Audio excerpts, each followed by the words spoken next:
یو غم لا تلی نه وي چې بل راشي. خبر شوم چې په پاکستان او په افغانستان په دواړو کې زلزله شوې ده، خو په افغانستان کې ډېر زیات نقصان کړی، ډېر کسان پکې شهیدان شوي. د میډیا نه خبر شوم نو ډېرې خبرې نشم کولی په دغې. الله دې په پاکستان کې نقصان نه دی کړی، په دې هم شکر دی.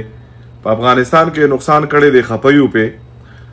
او زه به د خپل طرف د سنټارا پرفیوم د طرف نه 2 لک روپۍ چې کمې دي نو د افغانستان عطا فاونډیشن ته او یا به ملالې فاونډیشن ته انشاءالله د خپل طرفه زه ورکم.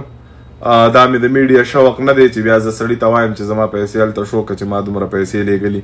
هغه زموږ وروڼه دي په دې ټایم کې بېوسه شوي، کورونه پرېوتي دي، خلک شهیدان شوي دي.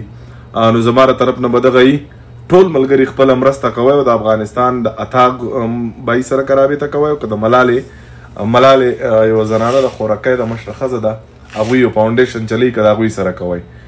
نو د افغانستان په درد داسې دردمن یو لکه څنګه چې یوه ورځ مخکې په خپلو بچو باندې دردمند ومه، سیلاب وړي نو دقسې پرې دردمند یو. او الله پاک که څوک پکې خوږ وي الله دې صحت ورکړي، که کم شهیدان شوي وي هغه الله سې پټې سترګې بخلي دي. وروره د یو بل په غم مه خوشحالېږئ، د یو بل په غم خفګان پکار دی.